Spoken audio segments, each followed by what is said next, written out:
Chapter 8 of the Lancashire Witches.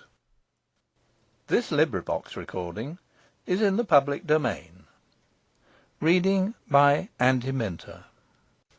The Lancashire Witches, a Romance of Pendle Forest, by William Harrison Ainsworth. Introduction. The Last Abbot of Whalley. Chapter 8 The Executioner. Dawn came at last, after a long and weary night to many within and without the abbey. Everything betokened a dismal day. The atmosphere was damp and oppressive to the spirits, while the raw cold sensibly affected the frame. All astir were filled with gloom and despondency, and secretly breathed a wish that the tragical business of the day were ended. The vast range of Pendle was obscured by clouds, and ere long the vapours descended into the valleys, and rain began to fall, at first slightly, but afterwards in heavy continuous showers. Melancholy was the aspect of the abbey, and it required no stretch of imagination to fancy that the old structure was deploring the fate of its former ruler. To those impressed with the idea, and many there were who were so, the very stones of the convent church seemed dissolving into tears, the statues of the saints appeared to weep, and the great statue of St. Gregory de Northbury over the porch seemed bowed down with grief. The grotesquely carved heads on the spouts grinned horribly at the abbot's destroyers, and spouted forth cascades of water, as if with the intent of drowning them. So deluging and incessant were the showers, that it seemed indeed as if the abbey would be flooded. All the inequalities of ground within the great quadrangle of the cloisters looked like ponds, and the various waterspouts from the dormitory, the refectory, and the chapter house, continuing to jet forth streams into the court below, the ambulatories were soon filled ankle deep, and even the lower apartments on which they opened invaded. Surcharged with moisture, the royal banner on the gate drooped and clung to the staff, as if it too shared in the general depression, or as if the sovereign authority it represented had given way. The countenances and deportment of the men harmonised with the weather. They moved about gloomily and despondently, their bright accoutrements sullied with the wet, and their buskins clogged with mire. A forlorn sight it was to watch the shivering sentinels on the walls, and yet more forlorn to see the groups of the abbot's old retainers, gathering without, wrapped in their blue woollen cloaks, patiently enduring the drenching showers, and awaiting the last awful scene. But the saddest sight of all was on the hill already described, called the Holehouses. Here two other lesser gibbets had been erected during the night, one on either hand of the loftier instrument of justice, and the carpenters were yet employed in finishing their work, having been delayed by the badness of the weather. Half drowned by the torrents that fell upon them, the poor fellows were protected from interference with their disagreeable occupation by half a dozen well-mounted and well-armed troopers, and by as many halberdiers, and this company, completely exposed to the weather, suffered severely from wet and cold. The rain beat against the gallows, ran down its tall naked posts, and collected in pools at its feet. Attracted by some strange instinct, which seemed to give them a knowledge of the object of these terrible preparations, two ravens wheeled screaming around the fatal tree, and at last one of them settled on the crossbeam, and could with difficulty be dislodged by the shouts of the men, when it flew away, croaking hoarsely. Up this gentle hill, ordinarily so soft and beautiful, but now abhorrent as a Golgotha in the eyes of the beholders, groups of rustics and monks had climbed over ground rendered slippery with moisture, and had gathered round the paling encircling the terrible apparatus, looking the images of despair and woe. Even those within the abbey and sheltered from the storm shared the all-pervading despondency. The refectory looked dull and comfortless, and the logs on the hearth hissed and spluttered and would not burn. Green wood had been brought instead of dry fuel by the drowsy henchman. The viands on the board provoked not the appetite, and the men emptied their cups of ale, yawned, and stretched their arms, as if they would fain sleep an hour or two longer. The sense of discomfort was heightened by the entrance of those whose term of watch had been relieved, and who cast their dripping cloaks on the floor, while two or three savage dogs, steaming with moisture, stretched their huge lengths before the sullen fire, and disputed all approach to it.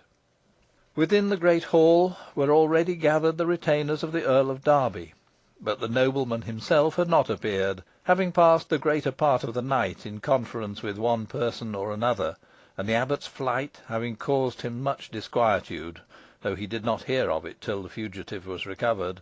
The earl would not seek his couch until within an hour of daybreak, and his attendants, considering the state of the weather, and that it yet wanted full 2 hours to the times appointed for the execution, did not think it needful to disturb him. Braddyll and Assheton, however, were up and ready, but, despite their firmness of nerve, they yielded, like the rest, to the depressing influence of the weather, and began to have some misgivings as to their own share in the tragedy about to be enacted. The various gentlemen in attendance paced to and fro within the hall, holding but slight converse together, anxiously counting the minutes, for the time appeared to pass on with unwonted slowness, and ever and anon glancing through the diamond panes of the window at the rain pouring down steadily without, and coming back again hopeless of amendment in the weather. If such were the disheartening influence of the day on those who had nothing to apprehend, what must its effect have been on the poor captives? Woeful indeed. The two monks suffered a complete prostration of spirit.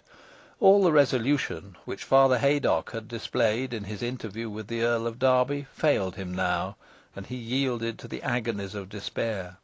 Father Eastgate was in little better condition, and gave vent to unavailing lamentations, instead of paying heed to the consolatory discourse of the monk who had been permitted to visit him. The abbot was better sustained. Though greatly enfeebled by the occurrences of the night, yet in proportion as his bodily strength decreased, his mental energies rallied. Since the confession of his secret offence, and the conviction he had obtained that his supposed victim still lived, a weight seemed taken from his breast, and he had no longer any dread of death. Rather, he looked to the speedy termination of existence with hopeful pleasure. He prepared himself, as decently as the means afforded him permitted, for his last appearance before the world, but refused all refreshment except a cup of water, and, being left to himself, was praying fervently, when a man was admitted into his cell. Thinking it might be the executioner come to summon him, he arose, and to his surprise beheld Hal o' Nabs. The countenance of the rustic was pale, but his bearing was determined. "You here, my son?" cried Paslew. "I hoped you had escaped." "I'm in no danger, Feyther Abbot," replied Hal. "I'm gotten leave to visit you for a minute only, so I mun be brief. Make yourself easy. You shanna die by t' hangman's hands." "How, my son?" cried Paslew. "I understand you not." "Yo'n understood me well enough by and by," replied Hal. "Dunna be feart when you see me next, and comfort yoursel that, whatever comes and goes, your death shall be avenged of your worst foe." Paslew would have sought some further explanation, but Hal stepped quickly backwards, and striking his foot against the door, it was instantly opened by the guard, and he went forth. Not long after this, the Earl of Derby entered the great hall, and his first inquiry was as to the safety of the prisoners. When satisfied of this, he looked forth, and shuddered at the dismal state of the weather. While he was addressing some remarks on the subject, and on its interference with the tragical exhibition about to take place, an officer entered the hall, followed by several persons of inferior condition, amongst whom was Hal o' Nabs, and marched up to the earl, while the others remained standing at a respectful distance. "What news do you bring me, sir?" cried the earl, noticing the officer's evident uneasiness of manner. "Nothing has happened to the prisoners. God's death, if it hath, you shall all answer for it with your bodies." "Nothing hath happened to them, my lord," said the officer, "but—" "But what?" interrupted the earl. "Out with it quickly." "The executioner from Lancaster and his two aides have fled," replied the officer. "Fled!" exclaimed the earl, stamping his foot with rage. "Now, as I live, this is a device to delay the execution till some new attempt at rescue can be made. But it shall fail, if I string up the abbot myself. Death! Can no other hangman be found?" "Of a surety, my lord, but all have an aversion to the office, and hold it opprobrious especially to put churchmen to death," replied the officer. "Opprobrious or not, it must be done," replied the earl. "See that fitting persons are provided." At this moment Hal o' Nabs stepped forward. "I'm willing to undertake the job, my lord, and Dong Talbot without fee or reward," he said. "Thou bearest him a grudge, I suppose, good fellow," replied the earl, laughing at the rustic's uncouth appearance. "But thou seemest a stout fellow, and one not likely to flinch, and may discharge the office as well as another. If no better man can be found, let him do it," he added to the officer. "I humbly thank your lordship," replied Hal, inwardly rejoicing at the success of his scheme. But his countenance fell when he perceived Demdike advance from behind the others. "This man is not to be trusted, my lord," said Demdike, coming forward. "He has some mischievous design in making the request. So far from bearing enmity to the abbot, it was he who assisted him in his attempt to escape last night." "What!" exclaimed the earl. "Is this a new trick? Bring the fellow forward, that I may examine him." But Hal was gone. Instantly divining Demdike's purpose, and seeing his chance lost, he mingled with the lookers on, who covered his retreat. Nor could he be found when sought for by the guard. "See you provide a substitute quickly, sir," cried the earl angrily to the officer. "It is needless to take further trouble, my lord," replied Demdike. "I am come to offer myself as executioner." "Thou!" exclaimed the earl. "Ay," replied the other. "When I heard that the men from Lancaster were fled, I instantly knew that some scheme to frustrate the ends of justice was on foot, and I at once resolved to undertake the office myself, rather than delay or risk should occur.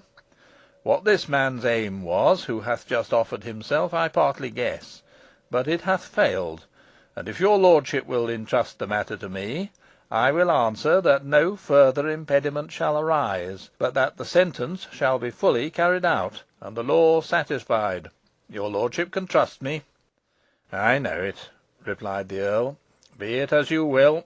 It is now on the stroke of 9. At 10 let all be in readiness to set out for Wiswall Hall.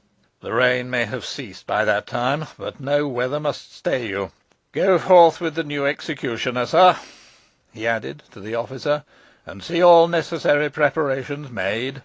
And as Demdike bowed and departed with the officer, the earl sat down with his retainers to break his fast. CHAPTER 9.